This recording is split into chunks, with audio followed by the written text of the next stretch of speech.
नमस्कार, जय श्री श्याम। कैसे हो? आशा करता हूँ सब ठीक ठाक हो गए और सही से तैयारी सबकी चल रही होगी। तो आपका स्वागत है आपके अपने चैनल लक्ष्य टैलेंट क्लासेस पर।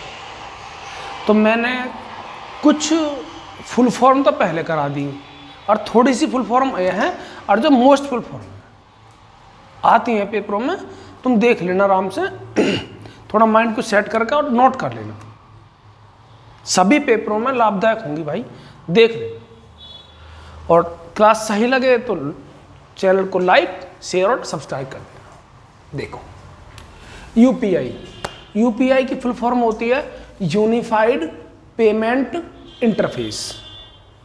यूनिफाइड पेमेंट इंटरफेस, यूपीआई की फुल फॉर्म। यूपीआई होता है ना, फोन से यूपीआई कर दो, पेटीएम की तरह यूपीआई सब वैसे होते हैं।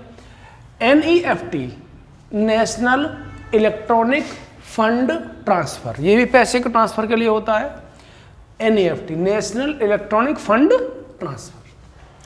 आईएमपीएस, यह है इमीडिएट पेमेंट सर्विस, ये भी पैसे के लिए होता है, immediate payment service. RTGS, RTGS real time gross settlement, real time gross settlement. अच्छे, सारे ही फुल फॉर्म अच्छे हैं भाई। आईएफएससी, ये बैंकों का कोड होता है, हर बैंक का अपना कोड होता है। आईएफएससी कोड होता है, हर बैंक का अपना कोड होता है। IFSC, Indian financial system code, Indian financial system code, हर बैंक का अपना कोड होता है आईएफएससी कोड। आईएमईआई, ये मोबाइल में होता है आईएमईआई नंबर। सोचते हैं ना कि छोटा फोन है, कौन पकड़ेगा इससे, तो भाई सब पकड़े जाते हैं। इसको छोटा फोन हो चाहे बड़ा फोन हो, सब में आईएमईआई नंबर होता है जो कि ट्रेस होता है।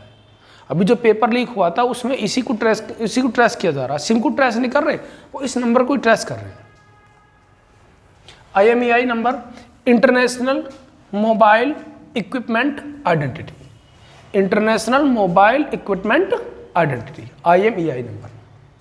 एनपीए, एनपी क्या होता है? एनपी, मान लो किसी ने किसी से कर्जा लिया, किसी बैंक ने बड़े बैंक से कर्जा लिया, या किसी लोन ने हमने किसी से कर्जा लिया, तो उस लोन को वापस कितने लोग कर रहे हैं या कितने नहीं कर रहे।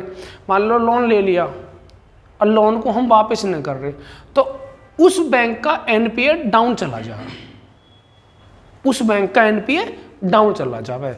इस एनपीए की वैल्यू है, यानी कि उस बैंक की शाखा या उस बैंक की वैल्यू गिर जाती है। Non performing asset, NPA non performing asset. KYC, now your customer, तो इसमें हर साल केवाईसी होती है, तुमने देखा होगा। जो पेंशन धारक है वो भी, और जो किसान क्रेडिट कार्ड वाले हैं वो भी, जब पेमेंट जो भी मतलब बैंक से जुड़े हुए हैं, वो कभी वो बैंक बोलता है कि इनकी केवाईसी कराओ। केवाईसी का मतलब वो जानकारी करता है कि जिस बंदे का अकाउंट है वो है भी या नहीं है। तो केवाईसी होता है now your customer. CET, CET क्या है? सीईटी हर एग्जाम, जैसे हमारे यूपी में होता है, हमारे यूपी में होता है PET, preliminary eligibility test, PET. अब तो इन्होंने खेल ही बना दिया पैट का। तो ऐसे ये होता है CET, common eligibility test, common eligibility test. PAN होता है परमानेंट अकाउंट नंबर, ये पूरी लाइफ के लिए एक एम नंबर होता है, ये कभी चेंज नहीं होता, परमानेंट अकाउंट नंबर। तो ये हो गए, अभी थोड़े से और बच रहे हैं, उनको और देख लो, बस इतना ही काम है।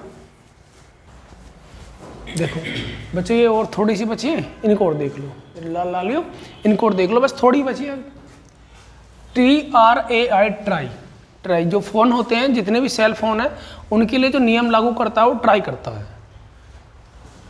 Try, telecom regulatory authority of India, telecom regulatory authority of India, इनको नोट भी कर लेना भाई। NRI, नॉन रेजिडेंट इंडियन, अप्रवासी भारतीय बोलते हैं इन्हें, non resident Indian, NRI।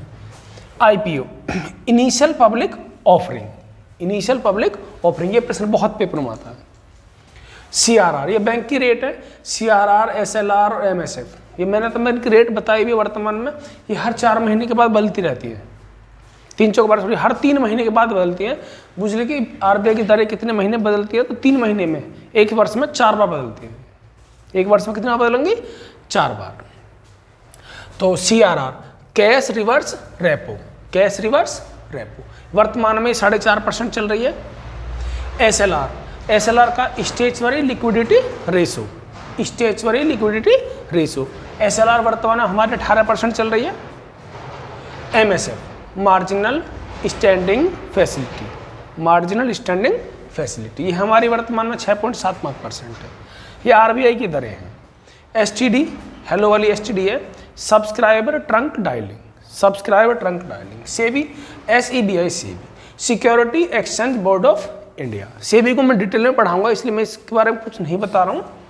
SEBI को मैं अच्छे से पढ़ाता हूँ, क्लास सेबी के ऊपर बनाऊंगा क्योंकि प्रश्न सेबी से बहुत क्वेश्चन आते हैं। एक तो RBI से क्वेश्चन आते हैं, एक सेबी से प्रश्न आते हैं, ठीक है। चूंकि RBI से इनकी दरों के बारे में पूछता है, मुद्रास्फीति, मुद्रा अपस्फीति, अवस्फीति, इन सब के बारे में क्लास बनाऊंगा, एक अलग सेबी के बनाऊंगा। बस तुम्हारा सपोर्ट मिलता रहे और समझ में आने की गारंटी है। जीके की भी, जीके को भी मैथ बना दूंगा एक तरीके से, ठीक है। बस अगर मेरी क्लास अच्छी लगी हो तो चैनल को सब्सक्राइब और लाइक कर देना भाई, ठीक है। जय हिंद।